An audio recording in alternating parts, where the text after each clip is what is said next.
Mana yang kemarin ngomong kalau Indonesia pelatihnya Belanda main total football bakalan dekat ke Piala Dunia? Lu makan tuh total football 5-1 dibantai, kocak. Lu juga pada followersnya ya, pengikutnya, kocak lu semuanya. Buat orang-orang yang kemarin teriak STO, kemana lu semuanya? Masuk gua lu semuanya, kocak. Pasti lu pada jadi munafik semuanya yang ngomong STO. Ngumpet lu di gua, kocak. Buat lu ya, pelatih timnas ya, Patrick Kluivert ya. Barusan kick off tadi loh. Barusan kick off. Tiba-tiba semua pemain timnas udah di depan. Kosong tuh gawang Indonesia. Lu kira lu melatih Manchester City? Lu kira lu itu Guardiola? Lu itu cuman sekelas Bima Sakti, kocak. Buat PSSI, kalian harus tanggung jawab. Kalian harus tanggung jawab. Ini proyek kalian. Tanggung jawab kalian semuanya. Permainan di atas lapangan, mohon maaf, dengan kata saya amburadul. Ini adalah kekalahan yang sangat mengejutkan bagi timnas Indonesia karena seperti yang sama-sama kita ketahui bahwa timnas Indonesia sekarang ini diisi oleh pemain-pemain yang istimewa. Karena pemain-pemain tersebut mayoritas bermain di Eropa dengan permainan standar tinggi atau yang selalu saya katakan permainan standar Eropa. Artinya, dengan begitu banyak pemain mewah yang punya skill tinggi, tidak pantas tim nasional Indonesia kalah telak dengan skor 5-1 malam hari ini. Jujur saya tidak emosi sama sekali, cuma saya sangat amat sedih melihat skor lain tadi. Ya kan, skor akhir 5-1. Terakhir kali Indonesia kalah di kualifikasi Piala Dunia dengan skor telak ini adalah pada saat melawan Irak. Di kandang Irak dengan skor 5-1. Tapi saat itu, materi pemain dari timnas Indonesia beda total. Sekarang kita punya materi pemain yang sangat bagus. Tidak perlu diragukan. Dan poin lainnya, Australia tidak full team, bos. Australia tidak full team, inilah saat yang paling tepat bagi timnas Indonesia untuk menang di kandang Australia. This was the perfect moment. Pada saat Australia tidak full team, pada saat Australia dilatih oleh Tony Popovic yang memang permainannya itu pragmatis, dan Indonesia selain juga dipenuhi oleh pemain-pemain dengan materi pemain Eropa, juga sekarang kita tahu dilatih oleh pelatih Eropa. Ada Patrick Kluivert, ada Alex Pastoor, ada Denny Lanzat, ada 3 pelatih di tim nasional Indonesia. Tapi ternyata permainan di atas lapangan, mohon maaf, dengan kata saya amburadul. Kenapa saya katakan amburadul? Karena coba teman-teman hitung, berapa kali umpan yang masuk ke dalam kotak penalti pertahanan Australia dari crossing yang sering dilakukan oleh para pemain Indonesia itu tepat. Hitung nggak? Nah, saya kasih tahu satu yang Eliano mendapatkan peluang di babak kedua dari open play ya. Kalau dari set piece kan ada itu, dari Kelvin Verdong kepada J. Itzes. Gol dari Romani bagus, dia mencetak gol di debutnya. Ya kan bagus. Bagus sekali golnya juga. Dia pintar mencari posisi, dia bisa melakukan finishing. Tapi itu bukan crossing, itu umpan terobosan. Karena memang seperti itulah seharusnya Indonesia bermain. Kenapa lebih banyak long ball? Dapat bola langsung diberikan ke depan, dapat bola langsung dikasih ke sayap, langsung main crossing. Apa ini artinya? Kalau yang saya inginkan selalu adalah permainan yang taktis, dan taktis. Artinya apa? Ya lihat kelemahan dari tim lawan, main dengan taktik tersebut. Tapi pada saat tim nasional Indonesia datang ke kandang Australia, kemudian berani bermain menyerang, itu adalah strategi yang sangat beresiko. Karena kenapa? Karena itulah yang diinginkan oleh Australia. Itulah yang diinginkan oleh Tony Popovic. Main aja counter attack. Serap saja dulu tekanan dari para pemain Indonesia. Dan memang ball possession kita bagus. Tapi apa hasilnya? Kekalahan yang telak. Sintayong dipuja-puji. Erick Thohir dan Patrick Kluivert dipermalukan oleh supporter timnas Indonesia. Assalamualaikum warahmatullahi wabarakatuh. Salam Om Swastiastu, Namo Buddhaya, salam kebajikan dan salam sejahtera untuk kita semua. Pemirsa sekalian, para pecinta bola mania di mana saja kalian berada, khususnya para pendukung timnas Indonesia yang sangat saya banggakan. Dalam cuplikan video tadi, kita menyimak bersama-sama bagaimana gemuruh pekikan suara yang begitu luar biasa dari supporter timnas Indonesia. Bukan kepada Patrick Kluivert yang ada di tengah-tengah mereka, tetapi kepada seorang Sintayong, mantan pelatih timnas Indonesia. Ini adalah tamparan keras yang ditujukan kepada Patrick Kluivert maupun kepada Erick Thohir selaku Ketua Umum PSSI, bahwa supporter timnas Indonesia sampai detik ini pun belum bisa move on dari rasa cinta mereka kepada mantan pelatih timnas Indonesia, yakni Sintayong. Jujur, saya secara pribadi sangat mengagumi prestasi-prestasi yang telah dipersembahkan oleh seorang Sintayong. Saya pikir keputusan yang diambil oleh seorang Erick Thohir selaku Ketua Umum PSSI dengan menggantikan Coach Sintayong dengan mendatangkan Patrick Kluivert, harapan saya sebagai rakyat Indonesia bahwa akan ada perubahan yang lebih baik. Tetapi nyatanya kehadiran seorang Patrick Kluivert benar-benar membawa dampak buruk dan sangat memalukan untuk timnas Indonesia, untuk supporter timnas Indonesia, maupun untuk bangsa Indonesia.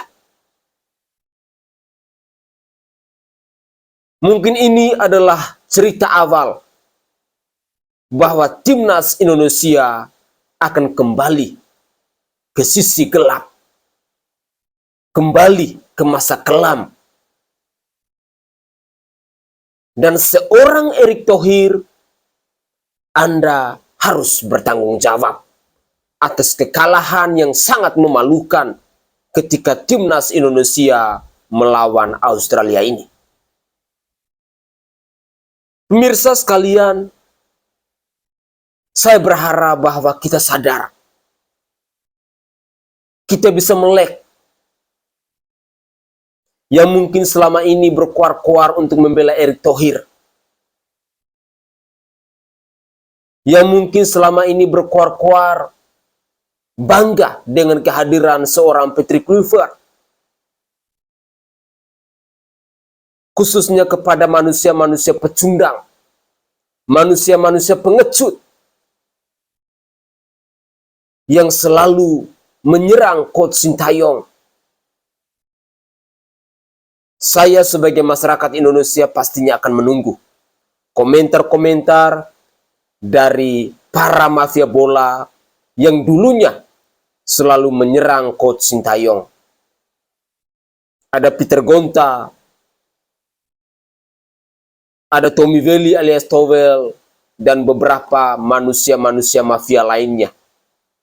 Khususnya kepada orang-orang PSSI yang dulunya selalu mendewa-dewakan seorang Patrick Kluivert itu. Pemirsa, ungkapan kekecewaan yang begitu luar biasa yang kita rasakan dengan kekalahan yang sangat memalukan. Mari kita dengarkan lagi komentar dari supporter timnas Indonesia di season kedua ini. Inilah cuplikan video selengkapnya. Hasil akhir pertandingan antara Australia menghadapi Indonesia adalah 5-1 untuk kemenangan Australia. Nah, ini tentunya sedikit menyulitkan langkah Indonesia menuju Piala Dunia tahun 2026, meskipun belum tertutup. Dengan kekalahan 5-1 Indonesia atas Australia, apa komentar kalian? Silakan tulis di kolom komen. Mana nih Pak Erick Thohir yang katanya pengganti Sintayong ini jauh lebih baik. Nyatanya hari ini sejarah mencatat Indonesia melawan Australia 5-1 dan terbukti timnas Indonesia ditinggalkan oleh Sintayong semakin terpuruk. Mana pertanggungjawaban seorang Erick Thohir? Apakah hanya omon-omon aja? Oke, Pak Erick Thohir yang terhormat. Terima kasih kepada Ketum PSSI atas pergantian pelatih Timnas Indonesia dan jajarannya. Ketika mereka datang, mereka disambut dieluk-elukan bagaikan sang bintang. Dan hari ini kami sangat menikmati total football, Pak. Benar-benar total, dan terima kasih atas solusinya. Solusi atas kendala bahasa, kendala dalam ruang ganti, kendala-kendala yang lainnya, kendala kebiasaan. Terima kasih Pak atas solusinya. Jujur dari hati yang paling dalam, tidak ada kesalahan sedikit pun dari pemain. Mereka telah berjuang mati-matian di lapangan. Dan terima kasih juga tuh kepada komentator-komentator. Siapa tuh si Well yang terus menghina atas nama kritik kepada STY. Ini kan yang kalian mau, ini kan yang lu mau, dan diduga mungkin juga ini kan yang kalian mau. Hai para juragan-juragan, ini kan yang kalian mau, ini kan yang kalian ingin lihat timnas Indonesia seperti ini. Tapi kami secara pribadi tetap optimis timnas Indonesia dikembalikan ke dalam bentuk sebelumnya. Pesan saya, yang tahu diri mundur, yang tahu diri dipulangkan, yang masih punya hati nurani dan wisdom kembalikan, yang memang layak dikembalikan. Timnas Indonesia selalu di hati. Timnas Indonesia dibantai sama negeri Kangguru. Sekarang ngerti kan kenapa Coach Sintayong itu main bertahan kalau lawan tim-tim yang langganan Piala Dunia. Buktinya kemarin sempat tuh kita bisa nahan imbang Australia 0-0. Sekarang malah dibantai 5-1. Ya kalau gue sih nggak nyalain pemainnya, karena memang mereka tuh udah top banget menurut gue. Terus juga gue nggak bisa tuh nyalain jajaran pelatihnya, karena mereka juga baru. Yang salah menurut gue ya PSSI-nya, karena maunya instan. Coba lu bayangin pelatih lagi pada berproses, lagi bagus-bagusnya bisa tahan imbang langganan Piala Dunia, malah dipecat. Gak habis pikir gue maunya kemana nih arah PSSI. 3 nama paling banyak disebut setelah kekalahan Indonesia 5-1 dari Australia. Kita mulai dari nomor 3, Erick Thohir. Banyak supporter timnas Indonesia kecewa yang mengatakan terbukti Bapak Erick Thohir ini salah mengganti pelatih di tengah jalan. Banyak juga supporter kecewa yang mengatakan Erick Thohir salah karena mengganti pelatih bagus dengan pelatih penjudi. Bahkan banyak juga yang mengatakan bahwa Erick Thohir sudah waktunya fokus di BUMN atau PSSI. Jangan dua-duanya, pilih salah satu. Nomor 2, Patrick Kluivert. Kata-kata yang paling sering terucap dari supporter Indonesia yang kecewa untuk mantan pemain Barcelona ini adalah terbukti pelatih ini tidak punya strategi. Timnas bermain seperti tidak punya visi. Hasil strategi Kluivert, timnas mainnya acak-acakan kayak nonton Liga 1 Indonesia. Namun, mau bagaimanapun hasilnya, sebagai supporter merah putih yang sejati, kita tetap harus mendukung timnas Indonesia ke depannya. Kita doakan semoga ke depannya kita bermain lebih baik, karena masih ada 3 pertandingan di depan yang wajib kita menangkan agar lolos ke fase selanjutnya. Dan nomor 1 nama paling banyak disebut setelah kekalahan Indonesia 5-1 dari Australia adalah Sintayong. Dengan kata, kembalikan Sintayong. Pemirsa sekalian, dari cuplikan-cuplikan video di season kedua ini, kita dapat mengambil sebuah kesimpulan bahwa yang layak dibully, yang layak dikecam, yang layak untuk dihujat, itu adalah Ketua Umum PSSI, yakni Pak Erick Thohir. Dialah yang harus bertanggung jawab atas kekalahan yang sangat memalukan ketika Indonesia melawan Australia dengan skor 5-1 ini. Tentu saja semuanya punya alasan. Supporter timnas Indonesia dulunya begitu bangga dengan kemajuan, dengan perkembangan, dengan prestasi timnas Indonesia ketika diasuh, ketika dilatih oleh seorang Sintayong. Tetapi apa yang terjadi? Seorang Erick Thohir bagaikan hujan di siang bolong, tanpa ada sebab akibat, memecat seorang Sintayong. Alasannya apa? Kendala di bahasa, kendala di komunikasi, kendala di taktik, dan lain sebagainya. Erick Thohir pun mengakui bahwa dia akan menggantikan pelatih terbaik. Dan ternyata terbaik untuk memalukan bangsa Indonesia. Terbaik untuk menghancurkan timnas Indonesia. Sebagai bangsa Indonesia, sebagai supporter timnas Indonesia, jangan pernah kita menghujat timnas Indonesia. Mereka tidak bersalah.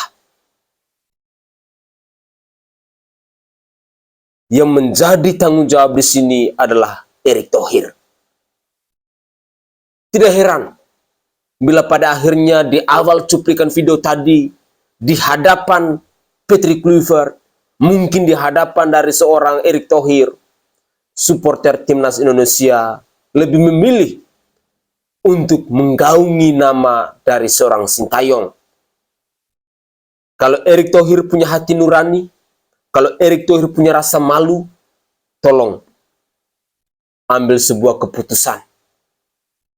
Anda yang mundur, ataukah pecat dan singkirkan si Patrick Kluivert.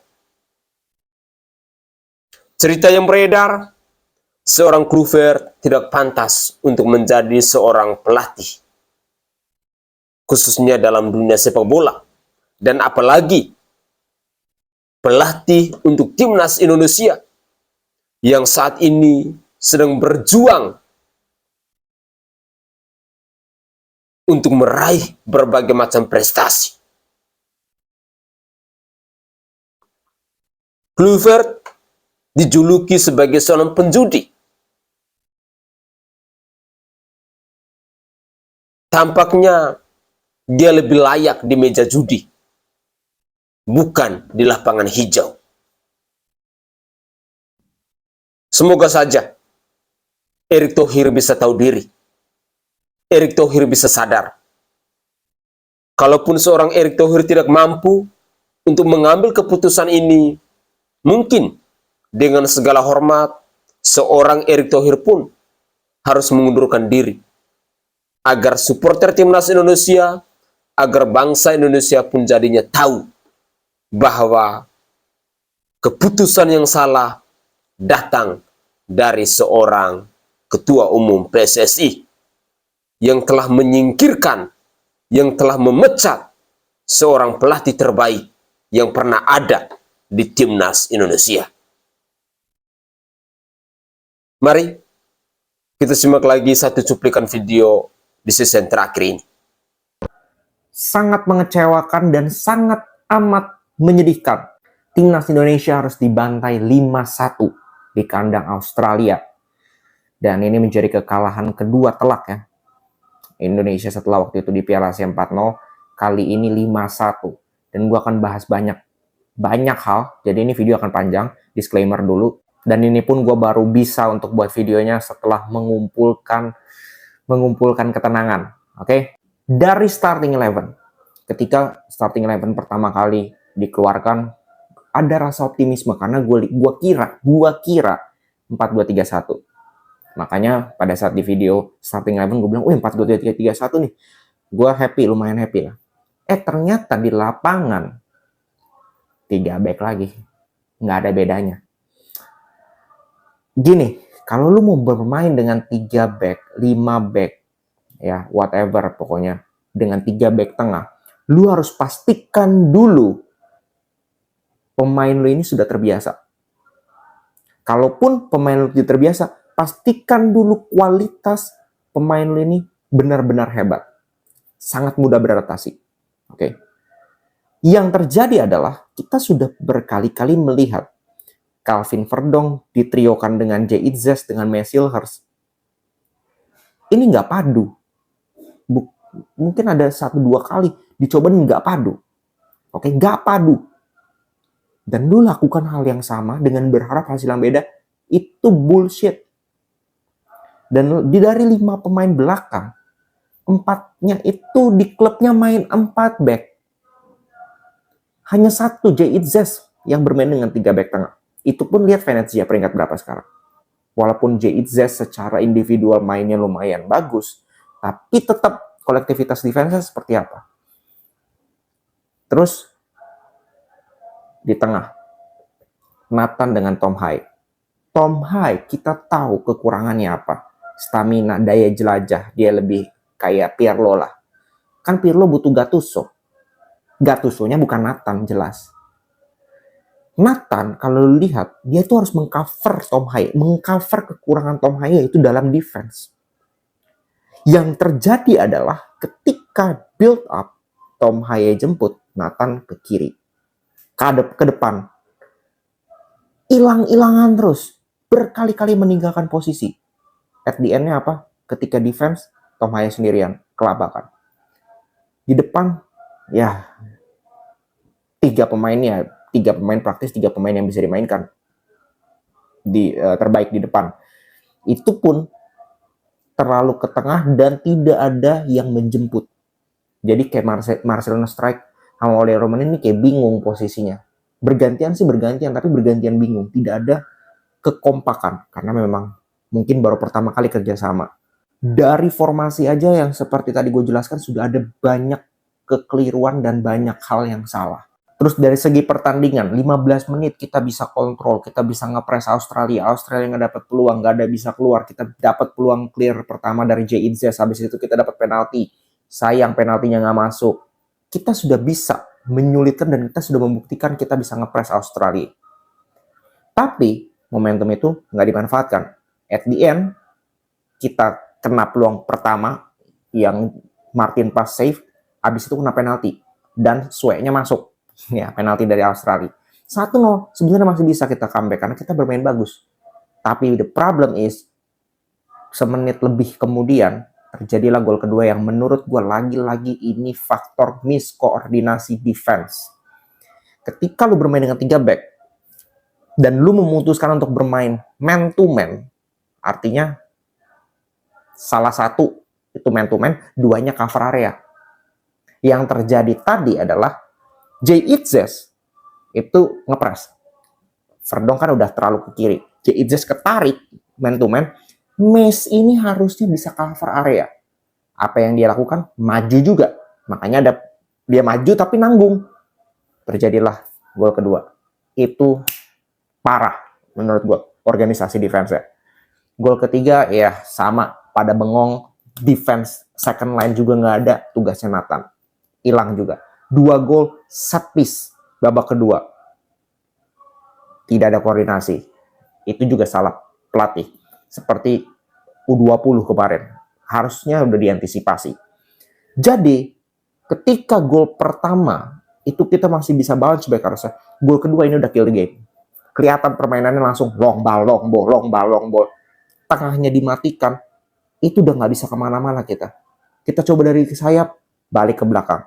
Ujung-ujungnya Mace, Verdong, gantian aja tuh, long ball, nggak ada yang bagus. Babak kedua lebih mending secara permainan, tapi lagi-lagi efektivitas cuma 1 gol. Eliano masuk lumayan bagus, dapat 1 peluang clear juga, tapi it's not enough. Lagi-lagi defense kita kena counter. Dan Patrick Kluivert bilang dia suka bermain ball possession, dia suka bermain menyerang.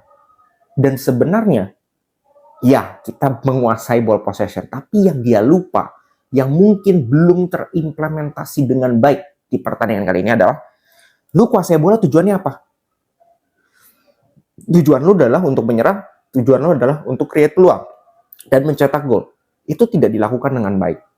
Yang kita lakukan adalah kita kuasai bola, tapi kita bingung mau seperti apa. Karena di tengahnya kalah.